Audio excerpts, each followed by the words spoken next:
Okay, hello everyone. Welcome to Leading from the Living Room, brought to you by the Dream Collective. What Leading from the Living Room is really live, unfiltered conversation with global executives around the world. And today we're so glad to have Natsumi Akita-san with us today. And she will be sharing with us her own personal story, her professional journey, and also what Adobe Japan is actually doing for employees, for their team, for clients, and for the business world during this unprecedented time. For everyone who might be new to the Dream Collective community, we are a global diversity and inclusion consulting firm. Our mission really is to work with businesses to help them attract, retain, or advance female talent. And we do that through consulting services, we do that through leadership training experiences, and we do that through employer branding content, campaigns, and initiatives as well. And today we actually have people literally dialing in from around the world. We've got people from Australia, from New Zealand, from Japan, from Singapore, from US, and from the UK as well. So really excited to be embarking on this journey with you, Natsumi-san, to actually hear a little bit more about your story. And so before we sort of kick right into it, I might take a couple of seconds to just introduce myself. I'm the founder and managing director of the Dream Collective.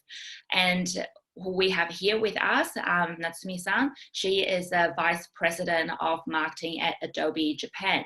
And so I'm really excited to be sharing with you her story today.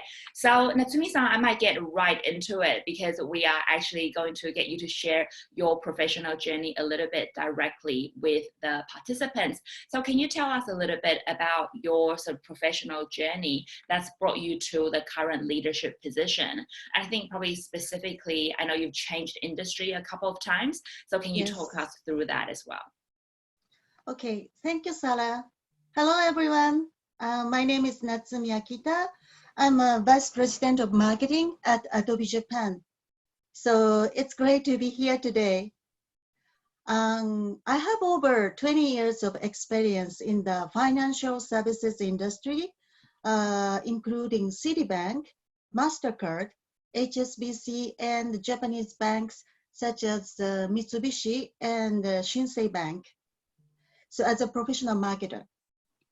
And in 2017, I joined Adobe from MasterCard. And then that I was told by many people that I was making a drastic career transition. You know, some people in financial services industry warned me that tech industry will be a closed door community and only certain folks can make it. Well, the reverse might be also true. In general, it might be a very difficult challenge to jump into an industry that you do not have enough experience in your 40s. Yeah, but I think it is easier than most people think to transition into tech. Yeah, compared to, this is my opinion, personal opinion, but compared to FSI, financial services industry, I think tech companies are casual and flexible industry. Maybe some people may have a different opinion. This is just my opinion. With the, in tech industry, there are, diverse workforce. It's easier to work remotely, even from home. Not entirely male-dominated, and is a great place to work. So especially for people who want to achieve a career balance with personal life, I think. So since I joined Adobe, my team members and my colleagues in Japan and in US and other countries, including Australia, Singapore, or some other Asian countries, and even EMEA, and as well as my boss, helped me a lot in many ways to catch up as soon as possible. So I was very impressed by Adobe's inclusive culture. Yeah, so actually I've been, personally, I have been a big fan of Adobe since I was in my 20s. So I'm very happy to have joined Adobe. I'm very excited that I can promote the product services that I love and I'm proud of. Yeah, I love that you said actually technology industry is actually more inclusive than you think, you know, because I think sometimes, particularly, yeah, here in Australia, I think that's a global perception as well, that tech, you know, is a closed community. So it's actually really good to hear that it's not as exclusive as you think, and it's actually easier. It can be easier than other industries to transition into. So you talked about you being a big fan of Adobe since, you know, your 20s. Like, why is that? What's attracted you to the brand? Yeah, actually, when I was in my 20s, I studied at Graduate School of Kellogg, business school in the United States. And at that time, I was so shy and I couldn't speak English well. And well, therefore, I was more, well, because I was shy, but I wanted to, communicate with many people, and I have something that I need to deliver, the message that I want to deliver to others. Therefore, my hobby at that time was web authoring, and I created my own website with Adobe's tools such as Photoshop and Illustrator. Oh, wow, So you did that. Yes. So since then, I have been a big fan of Adobe personally. So also in my professional life, when I worked for Citibank as the head of the digital solutions department, I wanted to learn more about digital marketing related tools. And I found Adobe had been in a pioneering position. Therefore, I visited Adobe's office in Tokyo with my team members and trained on a tool such as Adobe Analytics for several days. It was a really exciting experience for me, and I could learn a lot as a marketer, digital marketer. Also, when I was working for some financial company, I fully used Adobe's document cloud product, such as Adobe Acrobat, as a user. And Acrobat helped me to streamline internal document process. So it helped me a lot. So that's how I became a fan of Adobe for both professionally and personally. Great. Well, you'll be glad to know that here at the Dream Collective, we're a team for Adobe as well. I personally don't know what we would do without Adobe Acrobat. And I think, Natsumi-san, when we were even talking about, your story, you talked about, yes, you're a vice president of marketing at Adobe Japan, one of the most senior female executive in the tech industry in Japan. But at the same time, what is also a really big part of you is your family life. And that's really important to you. Can you talk to us a little bit about that, about your personal side of the world? Yes. In my personal life, I have been married for 23 years, and I'm a mother of 3 children, 2 boys and 1 girl. And as a mother of 3 children, I love traveling with them. And well, every weekend we take karate lessons together, and we are aiming to get the black belts in the near future. Still, the color of my belt is purple. So the next level is brown, purple, brown, and black. So it's a little bit far. It's pretty good. It's pretty good. Yeah, thank you. I also love drinking wine with my husband. I have a wine sommelier certificate, and I love traveling overseas. And I have visited more than 40 countries with my family. So yeah, sometimes I go to the West Coast for business trip. And if I have time, I drop by, Napa or Sonoma. Sonoma, yeah. Sonoma is great. One of the alumni of Kellogg, Ken Freeman and his wife, Akiko Freeman, are running a winery called Freeman Winery. So I drove in there. And Napa and Sonoma are very beautiful place. And even if you don't drink alcohol, I strongly recommend you to go there. And of course, their wine is great. So just for your information, by the way, Freeman Winery is great. So they will have a virtual wine tasting tomorrow morning in Japan time. Oh, So wow. I think that, yeah, the event will be open to public. So if you have time, please check it. Yeah, I love it. Not only we're tuning in for professional business advice, we're also getting a snippet into wine wine recommendations. Yeah, I love that. Freeman Wineries. So, Yes. Natsumi-san, I want to probably ask you a little bit more around just the current situation, the sort of like crisis that we're in. Yes. I think this has now become the new normal for many of us. What do you feel in your career has prepared you to lead through this crisis? And can you give us specific examples? Yep. You know, I am in charge of marketing and communications. And I think marketing and PR people are always, you know, somewhat prepared for crisis. You know, Japan has often been hit by various natural disasters such as typhoons, big typhoons, or, you know, earthquakes. And we have been required to react to them with agility. For example, in the event of big disaster, you know, such as the big earthquake in 2011, the financial markets, at that time I was working for financial industry, and the financial markets became very volatile. And in that case, marketers and PR persons, PR people in financial industries need to provide information to their customers promptly.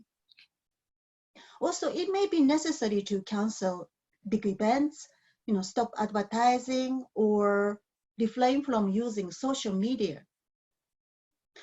So since I have always asked to respond quickly in an emergency through my career, I think, you know, my career has fully prepared for crisis.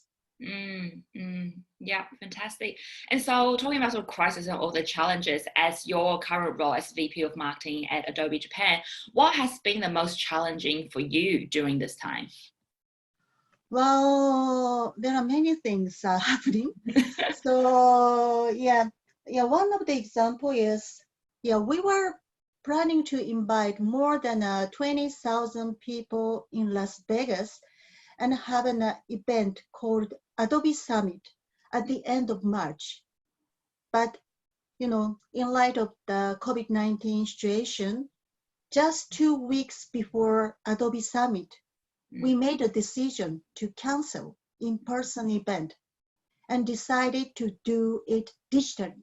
It's a big decision. It's a really big decision. So, you know, events are one of the most important elements for my team. Our events drive, you know, tremendous visibility and buzz for our solutions and our products, and provide a venue for our customers and partners to be inspired and network and learn. So initially, it was very disappointing for my team because, you know, we are very proud of Adobe's events and we really love them. But we are the digital experience company, and we thought that we need to set a new bar for virtual events with using our own technology. So it was a fabulous cross-company effort. And as a result, hundreds of thousands of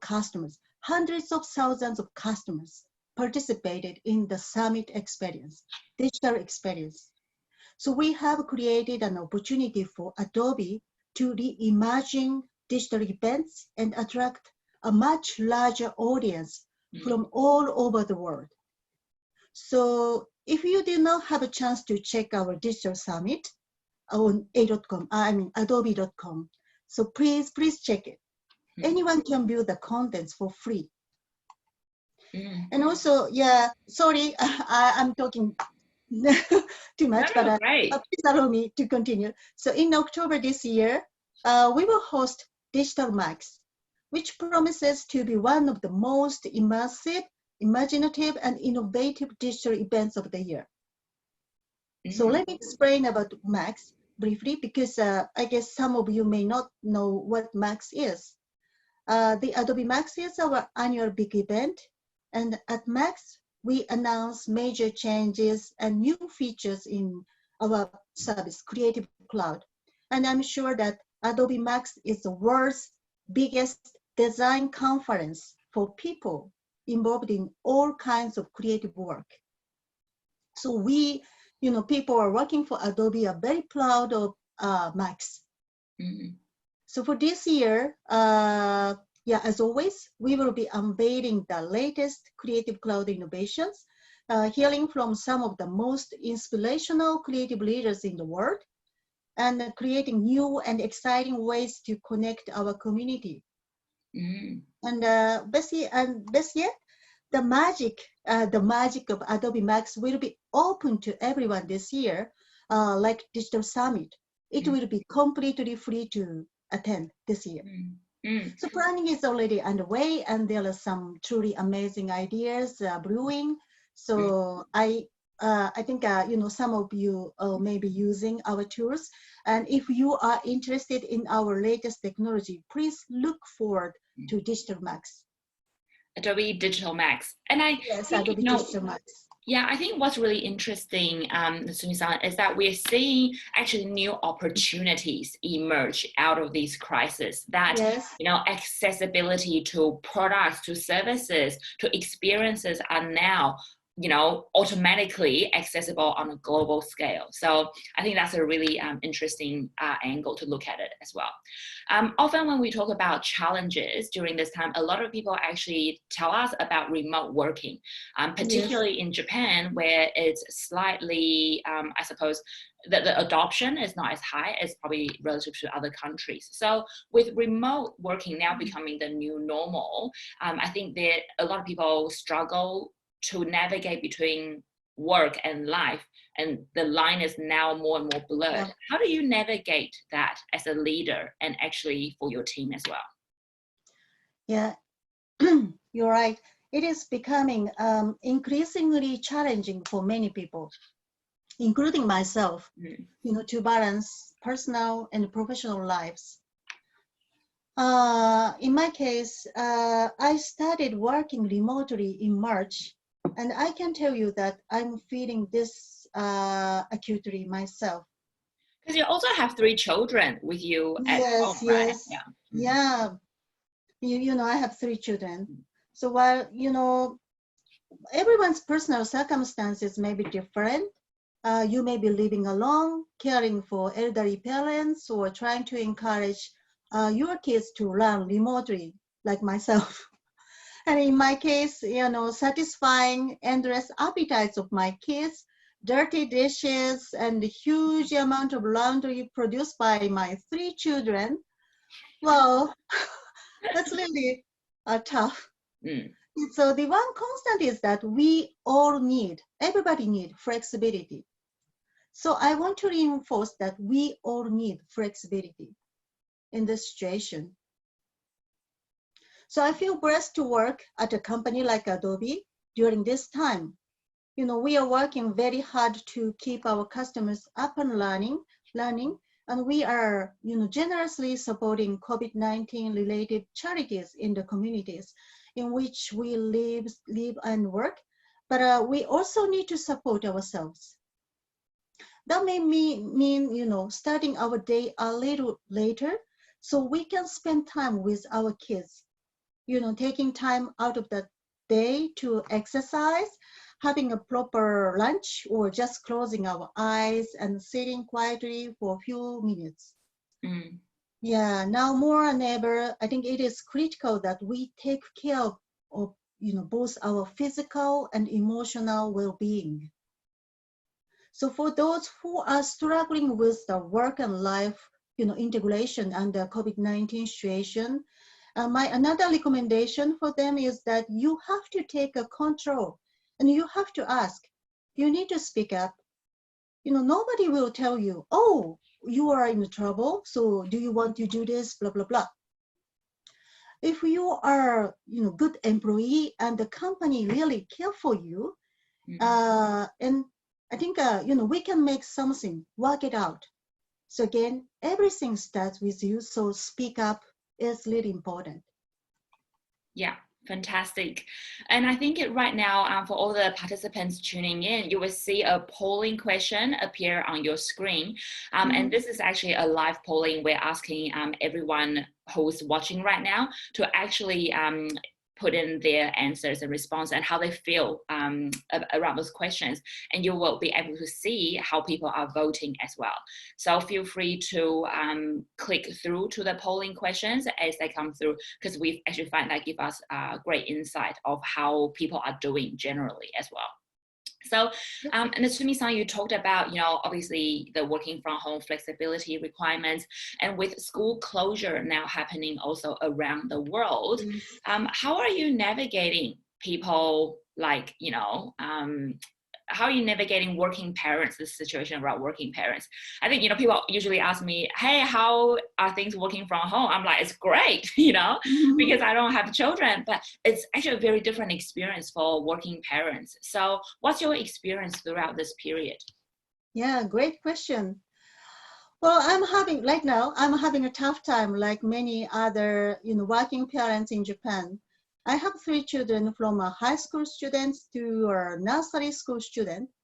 So since the emergency declaration was issued in Japan, I'm staying at home with 3 children. And my husband is Japanese government official. So from time to time, he has to, come to office. So he's not at home most of the time. So I'm working from home while taking care of 3 children.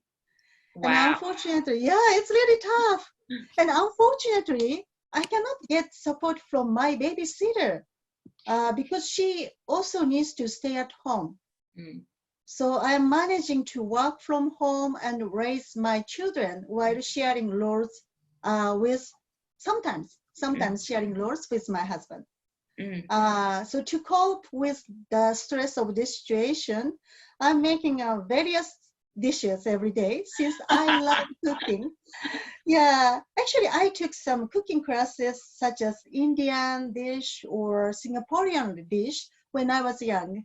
So every day I change the theme of the dishes such as Italian, Chinese, Vietnamese, Japanese, like that. So this helps me to overcome the stress of work from home. Yeah, well, I think your family are certainly very lucky to be able to enjoy all that amazing cooking. And so, Natsumi-san, are you able to share with us maybe some specific examples of how Adobe is supporting your employees during this time? I just found the question was posted. Yes. Yes. Yep. So, actually, since this situation started, Adobe has implemented lots of things, and Adobe executives are trying to deeply understand how the employees in each country are doing.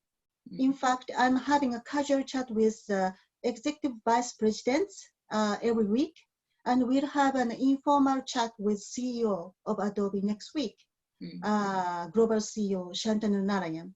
So a conversation is all it takes to get things started.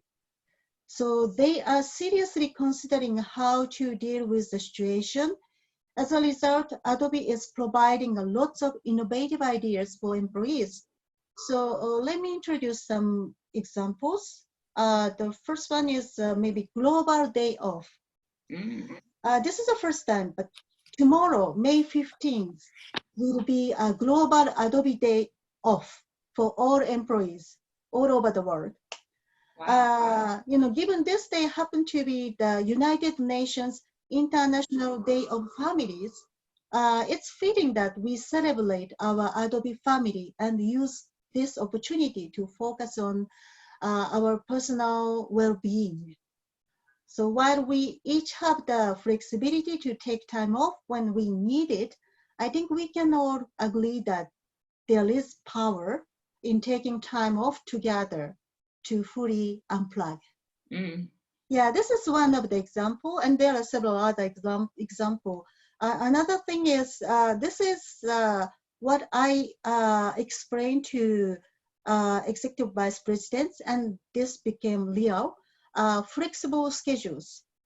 So with the many new and unpredictable situation that this pandemic presents, so I think we all need to be understanding of each other, as we tend to, we have duties at home while fulfilling our responsibilities as a professional.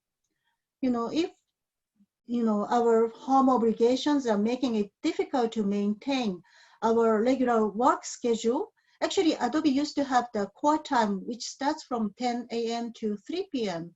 So all the employees are encouraged to, focus on work during that core time. But now it becomes more flexible. So employees can talk with their managers about, concrete ways to create more flexibility. So, if he or she prefer to start working early in the morning or start working, stop working around noon and then restart working from evening, that's acceptable. We all need to have the flexibility. And, if the team needs the, meeting-free windows together, we can do that. Wednesday afternoon or Friday afternoon, if we don't have the, meetings within the team, no meeting is set during that period of time, we can focus on what we need to do. So, yeah, if employees find they need to, lower their hours for an extended period, they can talk to their managers about exploring part-time work options as well. Fantastic. And I think what we're seeing, the most successful ones are when people really don't take a cookie cutter approach, when company realize that everyone's situation and circumstances and flexibility needs are different. Yeah. So can I, these things are, global, actions, but at the same time, locally, my team and I are doing virtual drinking parties, virtual coffee breaks, and virtual exercises as well. So sometimes my team and I are relaxing, and through these activities we can feel connected. And also, Adobe is offering all the employees to spend for up to $500 work from home expense fund for all employees. So using this fund, we can buy comfortable chairs, desks, or big monitors to make working from home, this situation more comfortable. So actually, this chair, I used a fund to buy this chair I'm sitting on now. Oh, fantastic. So, thank you. Yeah. Overall, I think Adobe already had a working environment where we could work remotely. So the challenge may not so, not so big challenges compared to Japanese companies. I guess many Japanese companies don't have this kind of environment. So I think, both managers and employees are having a really hard time. So it's a tough situation right now, but through this experience, I think that Japanese companies need to accelerate to digitize their work environment and business process as soon as possible. Yeah, and I think the working from home expense claim is actually a really practical one. Yes. Because what we find that is a lot of times, yes, it's really, really easy to say, hey, work from home, but not everyone has the right tools and the equipment at home, So it's really good to have that as an example for everyone who's tuning in as well. Try and address the practical side of your employees working from home aspects. And we've got a polling question out for you. For everyone who's tuning in as well. Do you think your company will be updating your flexibility or work from home policy post-COVID? So, do you see this working from home culture continue when everything goes back to the old normal again? And, Natsumi-san, you talked about the virtual drinking and everything. Yes. Last time we were talking to the head of HR, Kasan from Microsoft, and he actually said in Japan, he is looking forward to the day when everyone can have virtual karaoke. Oh, interesting. Yeah, I think that would be really fun. I will try it. Yeah, that's right. Next time, right? Next time. Yeah. I think, now if I can, so we talked about working from home and sort of the balance and what companies can practically do during this time. I want to probably sort of ask you a question around just the sentiment that we're seeing in the market, because a study actually revealed that I think over 73% of people are feeling very nervous and uncertain about the future. So as business leaders, how can we take ourselves from that nervousness and start switching into a zone where there's innovation and using this opportunity for creativity? Yeah. Well, I think every day we are seeing negative news that, such as many companies' earnings forecasts have been revised downwards, and some of them are unable to continue the business. So unemployment rate rises, and as a result, I can understand that fear is spreading all over the world. But we should not think about things only in the short term. So instead of focusing on today's problems, I think we should think about what people will need in the future.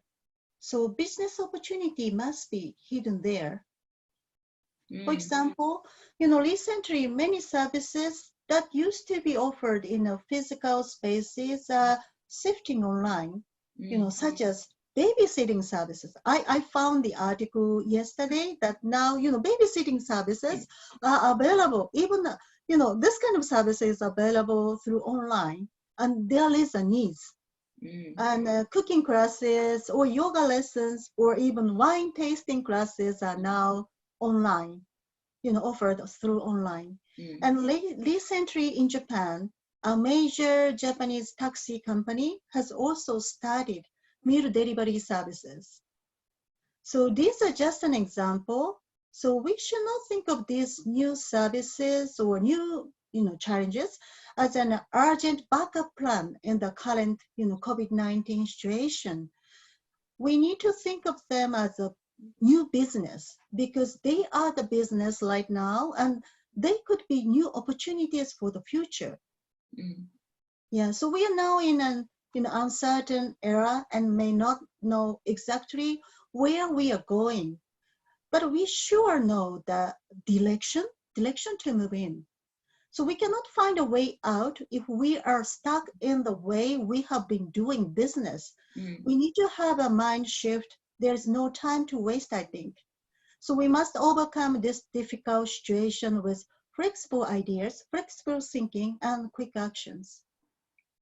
Yeah, and what we've seen is in terms of shifting into, rather than reactive, being more proactive, is now for business leaders to not just focus on like what the situation we're in now, but to actually start planning and sort of creating products and services for the future.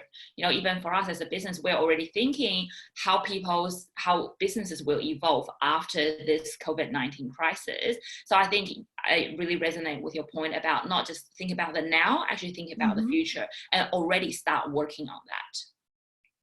And I think that leads directly to a common word that we have been hearing a lot these days, which is around pivoting. A lot of companies are thinking of ways to pivot so that they can stay essential, stay relevant to customers. What's your experience around that? Can you share with us your perspective or experience?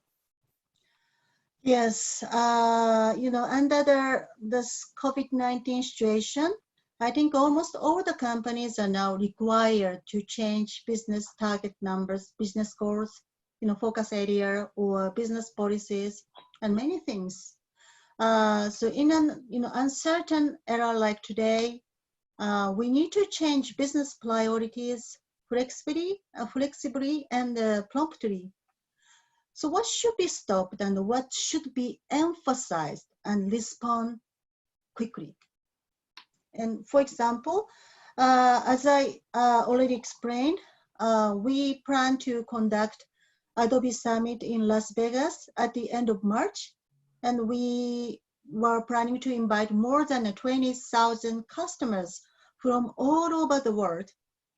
But due to COVID-19 pandemic, we made a decision to change the event changed the event from physical event to an online event, digital event, just 2 weeks prior to the event. So it was really tough time for my team, not just my team, for entire company. But we managed it. So and then as a result, we could deliver the great digital event, including more than 100 sessions, and total number of participants was more than 250,000. Yeah, it's a great number, isn't it? Yeah. So through this experience, I think we learned how a crisis can be an opportunity. Initially we were planning to invite more than 20,000 customers, but finally the number of participants were more than 250,000. Yeah, more than 10 times bigger audience, Yes, yeah. I love that, because it really actually challenged us actually as well as business leaders to not just sort of like react and respond and just get things by, but think about how we really utilize this opportunity. I love to talk about you actually planned for 20,000 people, but actually after you took it online, it actually enabled you to get 250,000 people. So I love that as a bit of a success story, because I think people used to be quite skeptical about taking things online, and now I think that's shifted people's mindset. So I think, what we talked about, and also the polling as well, we saw 67% of people on this call saying that they believe the work from home and flexibility policy will remain unchanged after COVID-19 as well. So I think the business landscape really has changed forever, and I think Japan will not be the same again. But Japan has actually had its very unique challenges, being a little bit slower to make drastic change. So what do you think, how do you think we can sustain this change, particularly in Japan? Yeah, I think, well, there are many, if I start talking about this topic, maybe I need a full day. So let me focus on one specific topic. I think one of the biggest problems in Japanese companies is the document process, heavily relying on stamps in Japanese, hanko. Yeah. As you may know, hanko stamps have been used in the business scene for a long time in Japan. Yeah, it's a bit tough to say because I'm also Japanese, but I think I need to be clear. So keep using a stamp is wasteful and nonsensical, to be honest. Now everything can be done with an electronic signature, Using a stamp as a proof of identity does not fit with the current digital age. The stamps themselves is beautiful and it's great, so it could be kept as works of art or personal use. So to make a long story short, to sustain the change, I think we need to shift from paper-based operations, which is relying on stamps, to digital documents with electronic signature. So I'm also I'm convinced that change will eliminate long working hours in the Japanese working environment, and more women can work more comfortably. For sure. We've got another polling question up here for all the participants as well. What do you foresee as the biggest challenge in transitioning back to working from the office? So we'd love to hear from everyone as well, what you think about the situation. But I think, Natsumi-san, the STEM thing really is I think a real challenge faced by many companies. And I think it even made news headlines, right? About how people literally had to travel back to the office for STEM. So I think rethinking digital solutions, moving away from paper-based culture to digital-based culture. I think for us as well, we use softwares like DocuSign and practically like Adobe, Acrobat. Adobe, that's right. that's really changed us as well. In order to take everything on ourselves, like love Adobe Acrobat. So, there are a lot of really practical tools, that can help business leaders. So I'm really encourage everyone to check those out, just practically as well, to help them transition back into the post-COVID-19 paperless world. Yes. And so, Natsumi-san, that's also good for environment, we don't need to cut trees any longer. Exactly. Yeah. So Natsumi-san, you told about actually you referenced female leaders and women in leadership, which I know is a really big passion area of yours, and people look to you in Japan as one of the most prominent women in technology. How do you support the next generation of female leaders yourself? Yeah. Well, I think this is my personal opinion, but I think a casual and two-way mentoring will be an answer. Leveraging of my career experience in different multinational companies, as well as, my personal experiences as a working mother of 3 children, I think I can provide necessary guidance based on my past experience, in both my private life and professional life. So I'm now acting as a mentor for female entrepreneurs at the request of Tokyo Metropolitan Government.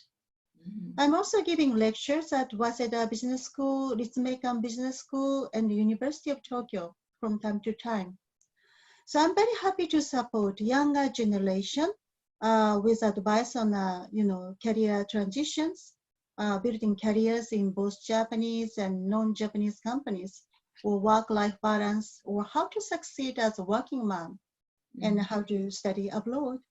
Yeah, so, casual and two-way mentoring, that's what I can provide to the next generation. So with the sort of next generation of female leaders coming through, do you ever feel like you're giving them advice, but it's like giving advice to your younger self?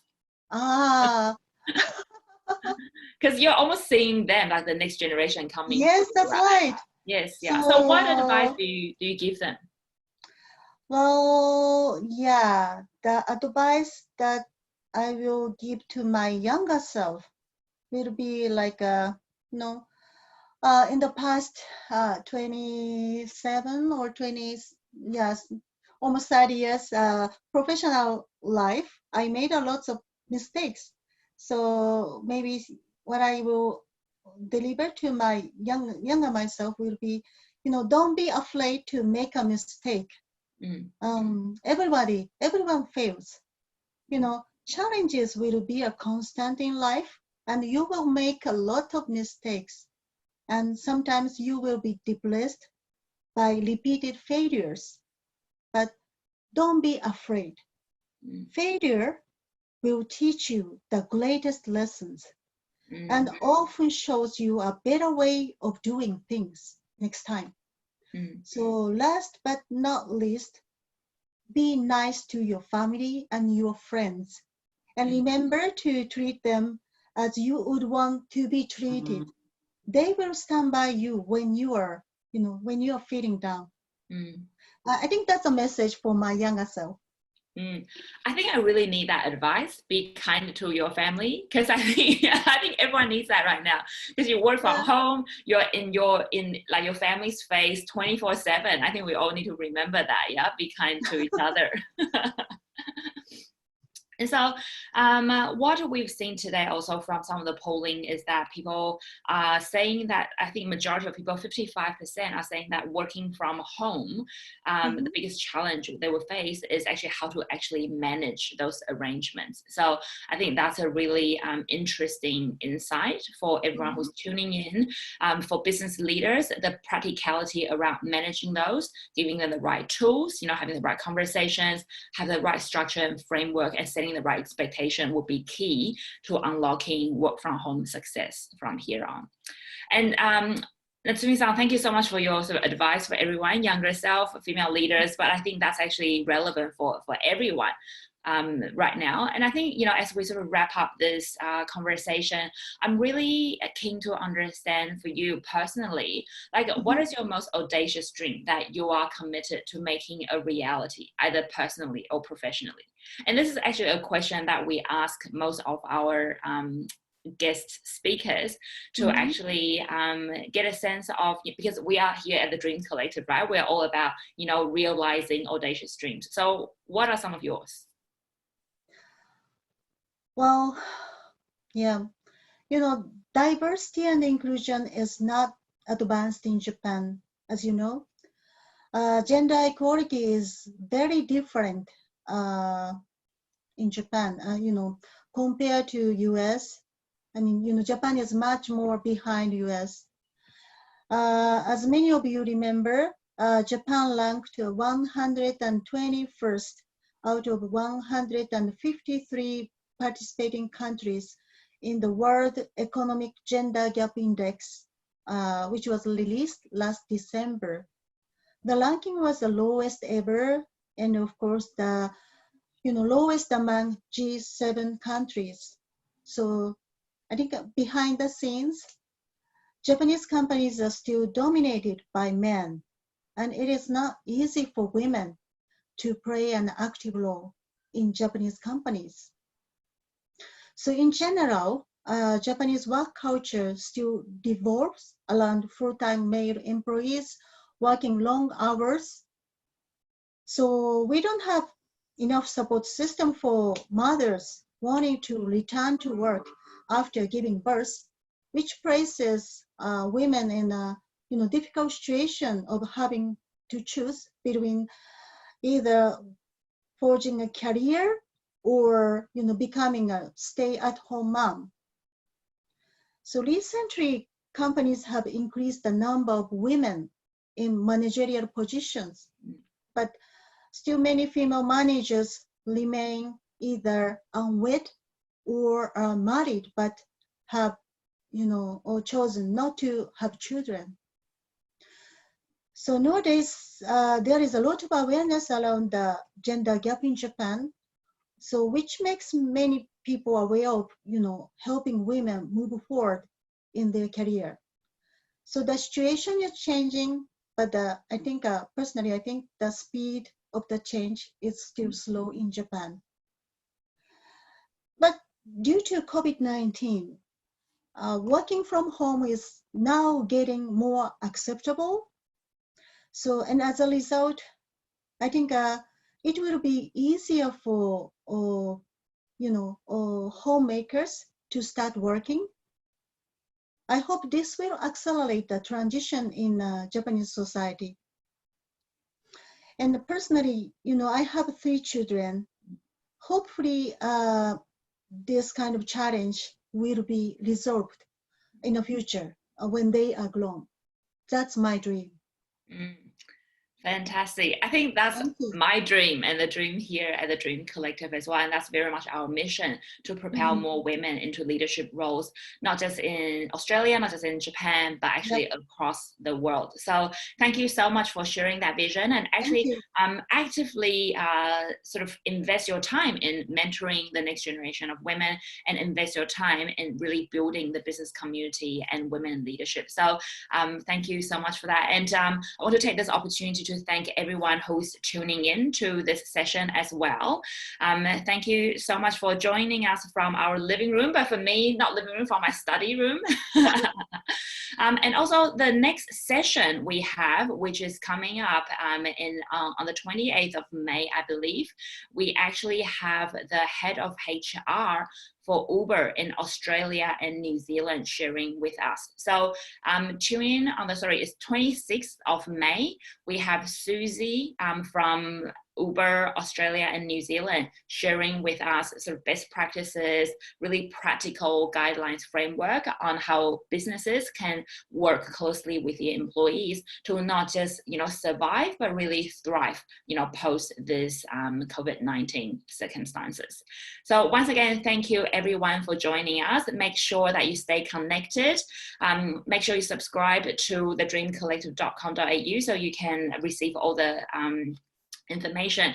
We actually have just about to launch a program called She Pivots, and that's actually specifically designed for women who have lost their jobs or have been negatively impacted due to COVID-19 to actually come through the program and potentially get job opportunities after the program as well. So make sure you stay connected, you link up through all the social media channels so you can get latest and first-hand news about that. We are also about to launch a research that we've conducted with over 2,000 participants across Australia to actually understand what businesses what kind of businesses actually really succeed and are able to innovate during this time throughout COVID. And we wanted to assess the impact diversity in leadership had on business performance during this time. So some really fascinating results have emerged. So I really welcome and encourage everyone to stay connected, subscribe to our newsletter so you can get all those information firsthand. Thank you all very much. And Natsumi-san, thank you once again for joining us from your living room. Appreciate all your insight, your knowledge, and thank you everyone for a beautiful hour together. Thank you. Thank you, Sarah. Thank you, everyone. Thank you.